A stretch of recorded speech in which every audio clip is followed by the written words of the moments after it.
ክርስቲያኖ ሮናልዶ በስተመጨረሻም የሊግ ሻምፒዮን መሆን ችሏል። ወደ ቻናላችን ቤተሰቦች እንኳን ወደ ቻናላችን በደህና መጣችሁ። ሐሙስ ምሽት ላይ በተደረገ ጨዋታ አልናስሮች ደማክን በማሸነፋቸው ምክንያት የሳውዲ ፕሮ ሊግ አሸናፊ መሆን ችሏል። በዛሬው ቆይታችንም ይህንን የምንመለከት ይሆናል። እስከ መጨረሻው ደቂቃ ድረስ አብራችሁ ቆይታችሁ እንደተከታተሉት ያላችሁን ሀሳብ አስተያየት እንዳለ ኮሜንት ሴክሽን ላይ በመጻፍ እንድታሳውቁኝ፣ ሰብስክራይብ፣ ላይክ፣ ሼር እያደረጋችሁም የቻናሉ ቤተሰብ እንድትሆኑም በአክብሮት ጠይቃለሁ። አሁን በቀጥታ ወደ ፕሮግራማችን የምናመራ ይሆናል። አብራችሁን ቆዩ። ይህንን ፕሮግራም ለመስራት ያሰብኩትኝ ትናንትና ነበር። ነገር ግን ደግሞ በትናንትናው ዕለት ፔፕ ጋርዲዮላ ማንቸስተር ሲቲን እንደሚለቅ ይፋ ማድረጉን ተከትሎ ሙሉ ትኩረታችንን በዛ ላይ አድርገን ነበር። ያልተከታተላችሁት ካላችሁ መለስ ብላችሁ እንድትከታተሉት በአክብሮት ጠይቃለሁ። በዛ ምክንያትም እንግዲህ የክርስቲያኖ ሮናልዶን የሳውዲ ፕሮ ሊግ አሸናፊ መሆንን ወደ ዛሬው አምጥተናል። እናም በዛሬው ቆይታችን ይህንን የምንመለከት ይሆናል። ሐሙስ ምሽት ላይ አልናስሮች ከዳማክ ኤፍሲ ጋር ባደረጉት ጨዋታ ሳዲዮ ማኔ 34ኛው ደቂቃ ላይ፣ ኮማን 52ኛው ደቂቃ ላይ፣ ክርስቲያኖ ሮናልዶ 63ኛው እና 81ኛው ደቂቃ ላይ ባስቆጠሯቸው አራት ግቦች አሸናፊ መሆን ችሏል። ድሉንም ተከትሎ የሳውዲ ፕሮ ሊግን ከአልሂላል በ2 ነጥብ በመብለጥ ማሸነፍ ችሏል። ይህንን ዋንጫ ለማግኘት አልናስሮች ረዘም ያለ ጊዜ መጠበቅ ግዴታ ሆኖባቸዋል። ለመጨረሻ ጊዜ አልናስሮች የሳውዲ ፕሮ ሊግን ዋንጫ ማንሳት የቻሉት ከ7 ዓመት በፊት 2018-19 የውድድር ዘመን ላይ ነው። ከዛ በኋላ እንግዲህ ምንም አይነት ዋንጫ በሳውዲ ፕሮ ሊግ ላይ ማሸነፍ አልቻሉም ነበረ።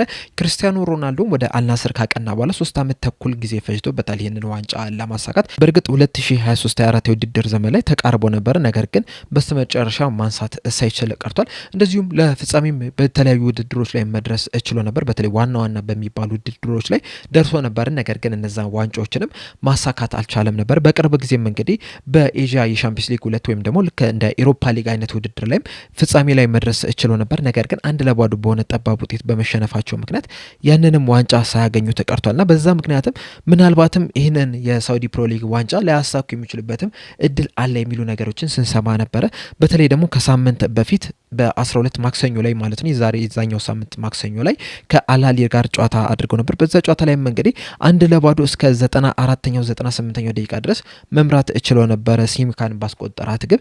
ነገር ግን 98ኛው ደቂቃ ላይ ቤንቶ በራሱ ግብ ላይ ባስቆጠራት ግብ አማካኝነት አልሂላሎች አቻ ሊወጡ ይችላል። ምናልባት ይዛኔ አልናስሮች አሸንፈው ቢሆን ኖሮ ይህንን የሳውዲ ፕሮ ሊግን ዋንጫ ማሳካት ይችሉ ነበር፣ አንድ ጨዋታ እየቀራቸው። ነገር ግን ነጥብ መጣላቸውን ተከትሎ የመጨረሻውን ጨዋታ ለመጠበቅ ተገዷል። በመጨረሻው ጨዋታ ከዳማክ ጋር እንግዲህ ጥሩ የሚባል ፉክክር ገጥሟቸዋል። በተለይ የመጀመሪያው አጋማሽ ላይ 34ኛው ደቂቃ ላይ ማኔ እስከሚያስቆጠር ድረስ በጣም ሲቸገሩ መመልከት ችለን ነበር። ዳማኮች ደግሞ በጥሩ ሁኔታም ሲከላከሉ የተመለከትንበት አጋጣሚ አለ።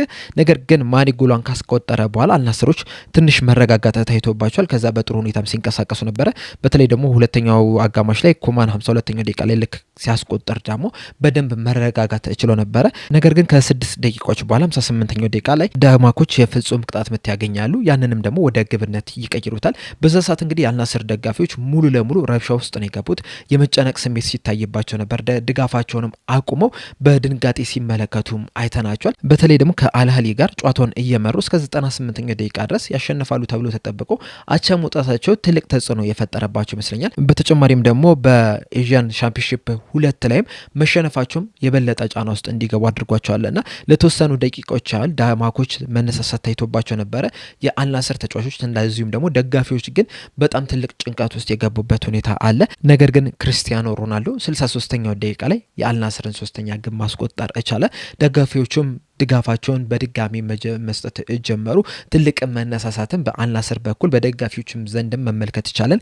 ከዛ በኋላ እንግዲህ 81ኛው ደቂቃ ላይ ክርስቲያኖ ሮናልዶ ለራሱ 2ኛ ለአልናስር 4ኛውን ግብ ሲያስቆጠር ግን ሁሉም ነገር ያበቃለት ሆነ። ደጋፊዎችም ይህንን ዋንጫ እንበለዋለን እያሉ ሲዘምሩ መመልከትም ችለናል። ብዙ ደስታም በተጫዋቾቹ ዘንድም ስንመለከት ነበረ። ክርስቲያኖ ሮናልዶ በበኩሉ ግን ሲያለቅስ የተመለከትንበትም ሁኔታ አለ። ይህ ዋንጫ ለሱ ምን ያህል ቫልዩ እንዳለው እንደዚሁም ትልቅ ትርጉም እንደሰጠው በደንብ የተመለከተን ይመስለኛል። ተቀይሮ ከወጣ እንኳን በኋላ ራሱ ተቀያሪ ወንበር ላይ ተቀምጦ ራሱ ሲያለቅስ የተመለከትንበትም ሁኔታ አለና ይህንን ዋንጫ ለማንሳት ክርስቲያኖ ሮናልዶ በጣም ብዙ ለፍቷል፣ በጣም ብዙ ጥረቶችን አድርጓል። በተለይ ደግሞ ወደ አልናስር በተቀላቀለበት ሰዓት ብዙ ግቦችን ሲያስቆጥር ተመልክተናል። ከ2 ዓመት በፊት 2023-24 የውድድር ዘመን ላይ እናም በዛ ሰዓትም እንግዲህ ያንን ዋንጫ ያነሳል ተብሎ ተጠብቆ ነበር። ነገር ግን በስተመጨረሻ ሳያነሱ ተቀርቷልና ከብዙ ውጣ ውረዶች ከብዙ ልፋቶች በኋላ የተገኘ የተገኘ ዋንጫ ነውና ያንንም ደግሞ ክርስቲያኖ ሮናልዶ በእንባ ሲገልጸው መመልከትም ችለናል። በዛ ጨዋታ ላይም እንግዲህ ክርስቲያኖ ሮናልዶ የጨዋታው ኮከብ ተብሎ መመረጥ ይችላል። ከሱ በተጨማሪም ግን ሌላኛው የሀገሩ ተጫዋች የሆነው ጆዋ ፍሊክስም በአልናስር ቤት በጣም አስደናቂ የሚባል እንቅስቃሴን እያደረገ ነው የሚገኘው። ወደዛ ከተዘዋወረ ጀምሮ በጣም ደስተኛ ሆኖ እየተጫወተ ያለ ተጫዋች ነው። ያንንም ደግሞ በሜዳ ላይ እየተመለከተ ነው የምንገኘው።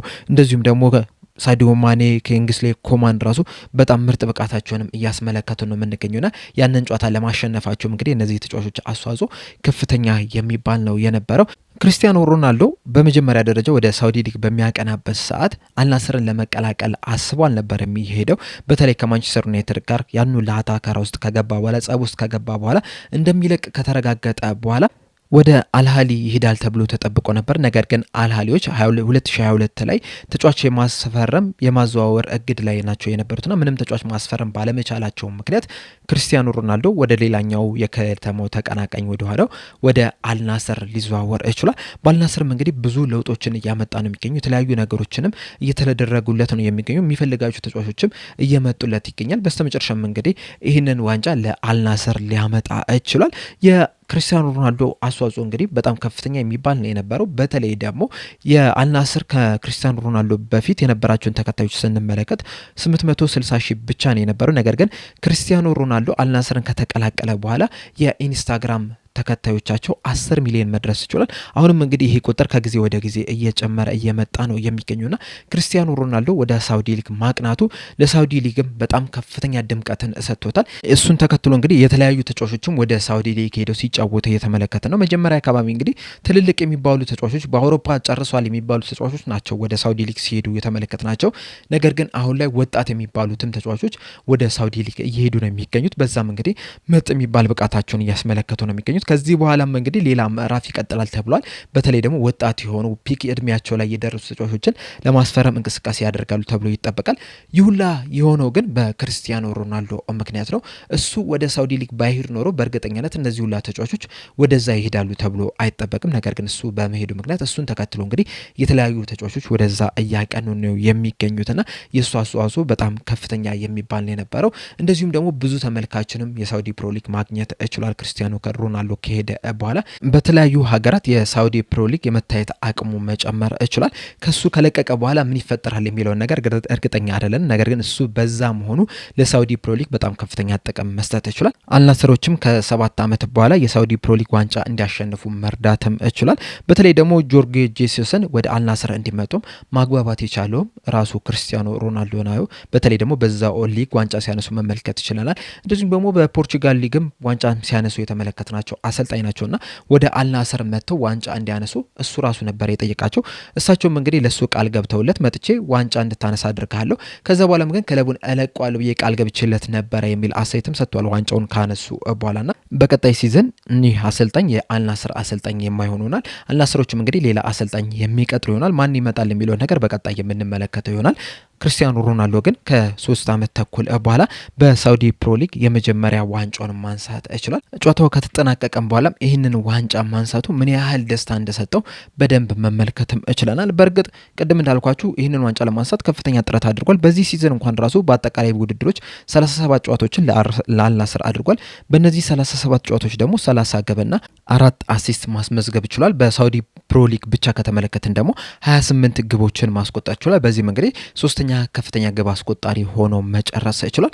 በአጠቃላይ በእግር ኳስ ሕይወቱ ደግሞ በክለቦችም እንደዚሁም ደግሞ በሀገሩ በተጫወተባቸው ጊዜያቶች እስካሁን ድረስ እንግዲህ ከ1300 በላይ ጨዋታዎችን ማድረግ ይችላል። በእነዚህ ጨዋታዎች ደግሞ 973 ግቦችን ማስቆጠር ይችላል። ከዚህ በኋላ 27 ጎሎች ብቻ ናቸው የሚቀሩት 1000 ጎል ላይ ለመድረስ። ያንንም ደግሞ በቀጣይ ዓመት ያሳካል ተብሎ ይጠበቃል። በዚህ በክረምቱ እንግዲህ ለዓለም ዋንጫም ከፖርቹጋል ብሔራዊ ቡድን ጋር አብሮ የሚጓዝ ይሆናል። በዛ ውድድር ላይ እንግዲህ ምን ያህል ጎል ያስቆጥራል የሚለውን አብረን የምንመለከት ይሆናል።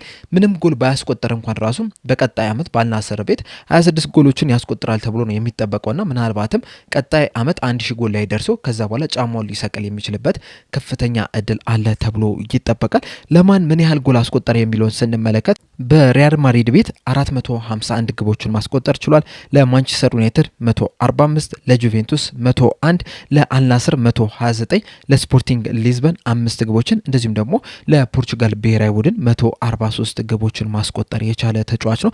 በአራት የተለያዩ ሊጎች ላይ እንግዲህ ከ100 በላይ ጎሎችን ማስቆጠርም ችሏል። በተጨማሪም በእነዚሁ አራት ሊጎችም እንግዲህ የሊጉን ዋንጫ ማንሳትም ችሏል። በዚህም ደግሞ ቀዳሚ ስፍራ ላይ የተቀመጠም ተጫዋችም ሆኗልና በጣም አስደናቂ የሚባል ሪካርዶችን እያስመዘገበ ነው የሚገኘው። እዚሁም በእግር ኳስ ሕይወቱም እንግዲህ የተለያዩ ብዙ ሪካርዶችንም ሲሰብር የተመለከትነው ተጫዋች ነው። ጫማውንም እስኪሰብቅል ድረስም እንግዲህ የተለያዩ ሪካርዶችን መስበሩ አይቀርም። ነገር ግን ከዚህ በኋላ ምን ያህል ጊዜ ሲጫወት ልንመለከተው እንችላለን የሚለው በጣም ትልቅ ጥያቄ ነው። እንደኔ ግምት ምናልባትም በቀጣይ ሲዝን ቅድም እንዳልኳቸው 26 ግቦችን ያስቆጠርና ከዛ በኋላ 1000 ጎል ከደረሰ በኋላ ጫማውን ይሰቅላል ብዬ ነው የማስበው። ምናልባትም የቀጣይ ዓመት የ2026/27 የውድድር ዘመን የክርስቲያኖ ሮናልዶ የመጨረሻ የውድድሩ ዘመን ሲሆን ልንመለከት የምንችልበት በጣም ከፍተኛ እድል አለ ብዬ አስባለሁ። እናንተስ ክርስቲያኖ ሮናልዶ እስከ መቼ የሚጫወት ይመስላችኋል? እንደዚህ ውስጥ ዋንጫ በማንሳት ውስጥ ምን ተሰማችሁ? ሀሳብ አስተያየታችሁ እንዳለ ኮሜንት ሴክሽን ላይ በመጻፍ አሳውቁኝ። ለአሁን እኔ እዚህ ላይ አበቃው። እስከ መጨረሻ ደቂቃ ድረስ ስለተከታተላችሁን ከልብ አመሰግናለሁ።